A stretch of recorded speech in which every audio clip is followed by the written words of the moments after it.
pledge allegiance to the flag of the United States of America and to the republic for which it stands, one nation, under God, indivisible, with liberty and justice for all. Good evening. With a quorum of the Board of County Commissioners, are there any additions or deletions to this agenda? There is, sir. I'd like to make a motion that we add item 3A to our agenda. It would be the contract extension of our Public Safety Director. Great. We will make that item 3A on our action agenda. Is there a motion to add that? So moved. Second. All in favor? Aye. Okay. Is there a motion to approve minutes for the last public business meeting?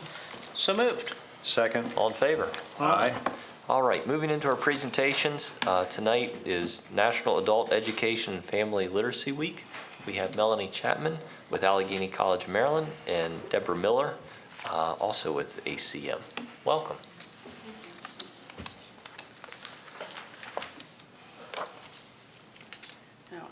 I am Deborah Miller. I'm the instructional specialist with the Adult Ed program, and this is Melanie Chapman, the program director. Thank you for your continuing support of adult education in Allegany County. Today's proclamation is in honor of National Adult Education and Family Literacy Week, which is September 22nd through the 28th, 2019. This week, designated by Congress and recognized locally here this month, is an opportunity to share the successes of adult learners, raise awareness for the urgency of adult education, and get more people involved. It's a time to showcase the dedication, hard work, and resilience of adult learners who juggle family, jobs, and the challenges of life, even as they put in the hours to pursue their educational dreams.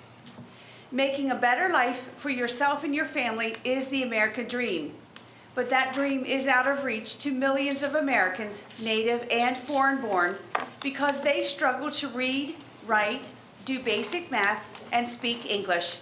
And we're all paying the price. It's a problem we can't fix alone. Across this country, 1 in 6 adults struggles with low literacy, 1 in 3 with basic math, and 1 in 10 speaks limited English. By 2020, 2 out of 3 jobs in America will require a college degree, even though nearly half of all adults in the U.S. has only a high school diploma or less. The mission of the Allegany College of Maryland Adult Basic Education Program is to help close these gaps. The program offers free educational services to individuals over the age of 18 who have identified skills gap in their education. ABE learners are challenged with the task of addressing many barriers to their successful participation in educational endeavors to meet their goals. To address the barriers and challenges facing this population, the program provided educational services to 408 learners and offered classes throughout the county. These services include free literacy tutoring, basic skills upgrades in reading, writing, math, science, and social studies, work readiness skills, English as a second language, and enrollment in a diploma option, either the GED or National External Diploma Program. Later this month, several adult education students and recent graduates will visit Washington, D.C. and participate in COABE's Capitol Hill Day to advocate to legislators the importance of maintaining federal funding for adult learners and workforce programs. For individuals interested in volunteering, they can call the office at any time. Thanks, Debbie. My name is Melanie Chapman. I'm the Director of Adult Education at Allegany College of Maryland, and I just wanted to touch on a few things that are relevant to our local community and to address the commissioners with this information. As Debbie had mentioned, we have over 408 learners in adult education this past year. That's a 50% increase for our program at Allegany College, where we're seeing decreases in education. That's significant. Of those 408 learners, we had 21 who earned their high school diploma. It's not a GED. A lot of people call our program the GED program. We are, it's a Maryland high school diploma that these graduates actually earn. In Allegany County, just to bring that a little bit closer to home, there's over 4,300 adults in Allegany County who lack a high school diploma. This is significant because it's an economic issue for us. Individuals who earn a high school diploma or have a high school diploma earn $10,000 more than somebody who does not have their high school diploma. If you take that number of 4,300 and multiply it times 10,000, what, $40 million that could have an economic impact in our community. Adult education is transformational. It transforms individuals, it transforms families, and it transforms our communities. And we appreciate the continued support of our commissioners in supporting this effort in Allegany County. Thank you. Wonderful. Thank you Thank all you. for your work. Please come up. We do have a citation this evening.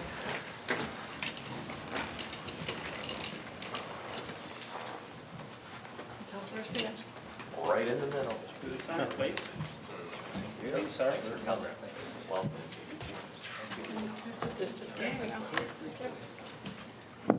This is an official proclamation, and it reads, for National Adult Education and Family Literacy Week, more than 36 million adult Americans struggle with basic literacy skills. Adult education programs at community colleges help by offering low-cost, high-value programs to these individuals to become proficient in necessary academic skills. Adult education elevates these individuals by aiding them in their attainment of professional and personal goals which benefit them, their families, and their community. Therefore, we, the Board of County Commissioners, do hereby proclaim September 22nd through 28th, 2019 as National Adult Education and Family Literacy Week in Allegany County. Do commend all citizens of this observance. Signed, all three county commissioners, Creed Brody, Dave Caparelli, Jake Shade. Congratulations. Thank you.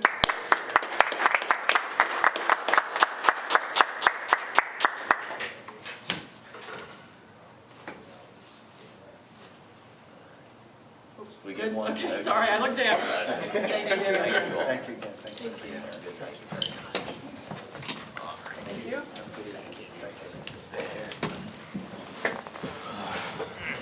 you. All right. Moving on to our public hearing, item number 2 is a road opening petition for the Bowling Green Volunteer Fire Department. Mr. Michael Llewellyn, attorney with Geppert, McMullen, Pay, and Getty. Thank you, President Shade, Commissioners. Mike Llewellyn again on behalf of the Bowling Green Volunteer Fire Department. Seated up front here in the front row is Rick Ross, who's a member of the fire department, and he can help us with any specific questions you have about their plans. I believe you have the petition in front of you. I also provided a color aerial photograph from the county's GIS site. I'm a visual person, so it helps me to see those properties that are highlighted in blue are the ones that are actually owned by the fire department. And you can see there's only two other properties that would be immediately affected by the road closure. You can also see the rest of that unnamed alley is mostly people's backyards. There's a swimming pool on part of it. So we're asking for the road to be opened for the purpose of closing. The fire department would like to have that alley directly behind closed for future possible expansions of their fire department. And we're happy to answer any questions you have. I'm aware, Mr. Rudd told me there's some issues possibly about reserving some right-of-ways for utilities. We're aware of that. We're happy to accept that reservation and a final deed if it's approved. So happy to answer any questions you have. Sure. Everything is in order, and we have this map here. We can take action tonight on this, gentlemen. Well, it is a hearing, so you might want to see if there's any public comment. Absolutely. This is a public hearing. Is there anyone else here to comment on the Bowling Green Fire Department's proposal? Okay. Now we can take action to open the road for the purpose of closing it. Is there a motion? So moved. Second. All in favor? Aye. Great. Thank you, Commissioners. Thank you, Mike. Thank you. Okay. Moving on to our action agenda, item number 3A is a amendment to the employment contract for James R. Piles as Director of Emergency Services. Mr. Butler? Good evening, Commissioners. Item number 3A is an amendment to the employment contract for Mr. Piles as the Director of Emergency Services. As you know, Mr. Piles has done an exemplary job since coming on board with our department back, or with county government back in February. And so we would like to extend that contract for a 3-year term. And so we're asking tonight for the approval of an amendment to the employment contract and then to direct the county administrator to execute the same. Very good. Is there any discussion? Not yet. That's good. I'm sorry. No, you, That's going pretty quick, Jimmy. I mean, from the time that you came on, and I think there's been a lot of changes and going forward a lot. You know, some of the things I think that we wanted to see happen in this time are happening and starting to happen, and we hope to continue that. Thank you. I'm going to wait till after the vote. Great. Is there a motion? So moved. Second. All in favor? Aye. Great. Congratulations, Jim. I'm going to echo Dave's thoughts. There's been a lot of good, positive movements. We got to keep going the way we're going. I was glad to see you open up some conversation the other day with Chief Dunn. Keep going. There's certainly more work to do, and I'm glad this is going to provide some certainty for the next few years about the future of EMS, both in Allegheny County and you know, the region. So thank you, Jimmy. Okay. All right. Continuing on, item number 3 is Mrs. Sierra Wigfield. She has 2 toxic to trash. It's household hazardous waste collection and disposal. Intergovernmental agreement. Is that enough words for you? That's right. It's a lot. So Allegheny County is holding the 2 Toxic to Trash event. There's flyers about and advertising online. So it's for Allegheny County residents, and it's our opportunity that we have. It's a biennial event, so it happens every other year, where we can dispose of our household hazardous waste the right way. What is household hazardous waste, you ask? So it includes like cleaners and stains, varnishes, batteries, automotive fluids, pesticides, herbicides, certain paints, those items that hang out in your basement or under the sink, in the dark corners of your garage. If there's something that's labeled like toxic, warning, poison, caution, flammable, it's probably household hazardous waste. So if you are trying to get rid of these and you try to put them in the trash or down the drain or in the toilet or something, that's not really great. So it could cause like damage to our sewer systems and septic systems, as well as injuring sanitation workers, and also have consequences at the landfill. So it's important to take advantage of this event, and since it only happens every so often, I'm encouraging people to just take a little time. The event's only 5 hours, so please don't start like 8 o'clock the day of. So start each weekend, find a spot in your house, go in that dark corner of the basement, pull out those paints, spray paints, or any other container, and set them aside in a secure area out of the way of your kids and pets, and in the original container, so that we have a safe disposal option for these items. So October 5th at the fairgrounds, and we are not accepting tires, electronics, medicine, medical waste, explosive, or ammunitions, but there is ongoing tire recycling and ongoing electronics recycling. What's the giggling about? I was just wondering when the explosive and ammunition recycling. You know, I am sure there's probably some people who would be happy to do that for us. Commissioner Brody is organizing that event. Yeah, we'll be collecting that, so. I'll be in. Anyway, yeah, so, and then we are also accepting paints at the event this year, once again, so it's $2 per container, flat rate, any size. And the paint that is usable will get recycled through humanitarian efforts and artists and theater companies up and down the East Coast with Yuck Old Paint. But the reason this is on the action agenda is to sign an intergovernmental agreement with Maryland Environmental Service. They have a contract for a couple years for the household hazardous waste company that handles the hazardous waste. They've done a really good job for us in the past. People drive to the event, they don't even get out of their cars, they unload the car, and it's pretty smooth sailing, and it's disposed of in the proper way. So, Yeah, so. Sierra, thank you for all your work on this. I know these are very, very popular events. And Yeah, and expensive too, so. And I remember, I think the paint one last year, people were lined up like an hour beforehand Oh, that's to typical, yeah. to dispose of their paint. They were Yeah, ready. So this will be Saturday, October 5th at the fairgrounds, and 9 to 2, rain or shine. yep. No ammunition, Commissioner. I don't have none to dispose of. Oh, all right. Is there a motion to accept the intergovernmental agreement? So moved. Second. All in favor? Aye. All right. Thank you very much. Thank you, Sierra. Thank you. Okay. Item number 4 is automated vehicle facility request to advertise. Mr. Butler. Commissioners, again, good evening. Item number 4 regards an autonomous technology center concept of operations study. Commissioners, I know you recall that back in September of last year, Governor Hogan commissioned a task force regarding a feasibility of a automated vehicle facility to be located in Allegany County. That was based off of a feasibility study that was conducted by the University of Maryland's Transportation Institute. And so we've been a number of places. This task force has made contact with a number of organizations, both in the governmental side of things as well as some key businesses that, quite frankly, everybody would know. And so they said, build a track. And they would come and test. Right now, the tracks that are being used most heavily are in Ohio, are in Michigan. But the problem with those, commissioners, is that they're all flat.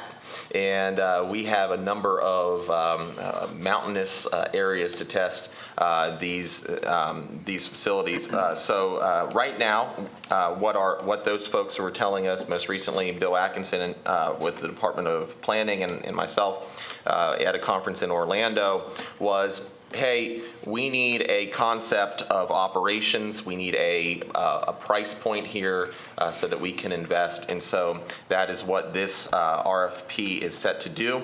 We're setting for it to be posted both on the counties and probably eMaryland Marketplace by September 16th, which is Monday.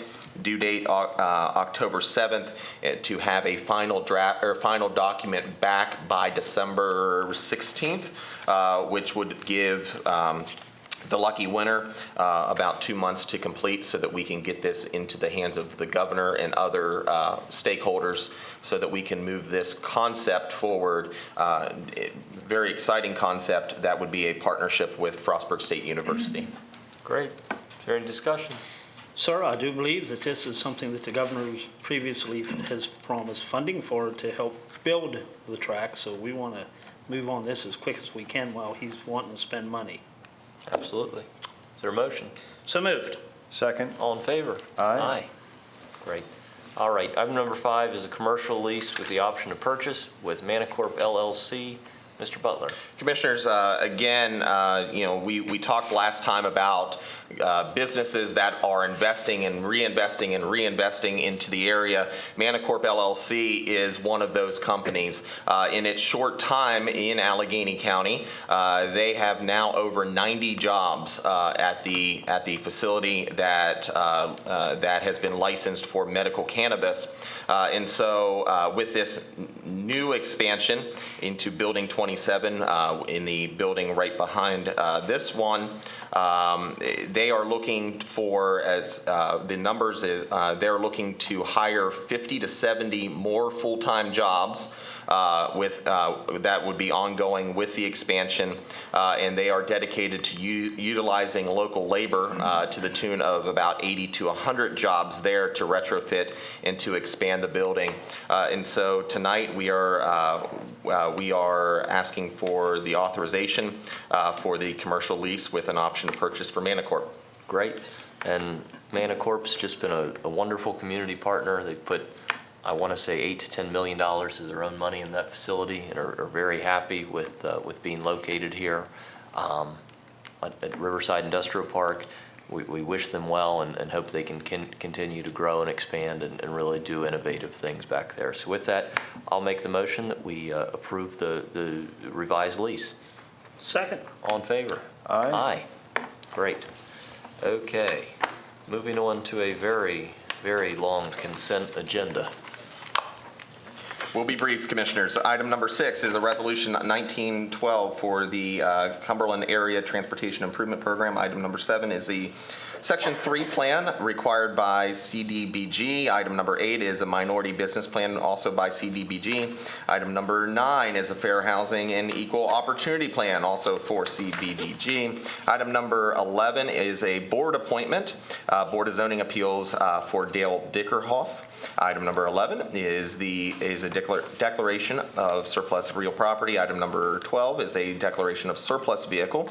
Item number 13 is a travel request. Item number 14 is the purchase of bleachers and team benches, request to advertise. Item number 15 is a North Branch Pump Station upgrade bid award. Project goes to Carl Belt. Item number 16, engineering services contract and funding documents for the Locust Grove Pump Station. Item number 17, professional engineering services. Item number 18 is the General Services Administration Public Buildings Lease Amendment. And Commissioners, if I could, this is for the FEMA building. This extends the term of that contract for an additional 5 years with a 2-year firm commitment, and that could not have been made possible without Matt Diaz doing the work there. Item number 19 is a community promotions expenditure, and item number 20 is the State Homeland Security Grant Program. Great. Is there any discussion? No, sir. I'm just looking, I would request that we break item 16 out there so I can recuse myself from that. Absolutely. Is there a motion to approve the consent agenda without item 16? So moved. Second. All in favor? Aye. Okay. And item number 16 is an engineering services contract for the Locust Grove Pump Station. I assume Commissioner Brody will be abstaining. I'll make the motion. We approve that. Is there a second? Second. All in favor? Aye. You Abstain. okay. Mr. Rudd. Just a brief comment. You saw we had some surplus property we declared surplus. Just to let you know, we've been in the process of getting rid of some of that surplus property that's usually been acquired at tax sale where nobody bid on it. We closed one today. We've had a fellow put in a proposal. He wants to put some electronic stuff on it. So we've had some people come back and frankly interested in getting our list of surplus property to buy it, get it back on the tax roll. So we are trying to liquidate as much of that as possible. And so we've been fairly successful, so we'll keep it up. Very good. Thank you. Mr. Butler. Commissioners, I have spoken enough tonight. I have nothing. Commissioner Caparelli. Final question regarding item 3A. Has anybody let Ray Morris know yet? I'm sure the media will do that directly, so. It's an inside joke. Mr. Thank you. I got 2 remarks, and I'll keep them very quick because I got a HRDC meeting tonight. Congratulations to Mr. Dickerhoff. Welcome. Yeah, Thank you. that's a tough position, and we wish you the best. Second of all, I'd like to recognize someone that's here in the audience tonight. Wayne Rounds from Barton Hose Company is here. Wayne has been the chief, the president. If you name it, he's had it for a long time, and I've actually known him for 30-plus years. Thank you, Chief, for coming down here tonight. We appreciate that. So. Wonderful. Well, I think that wraps everything up. With that, the next public business meeting will be in 2 weeks on Thursday, September 26th, 5 p.m. See you then. All righty. Beautiful day in the neighborhood.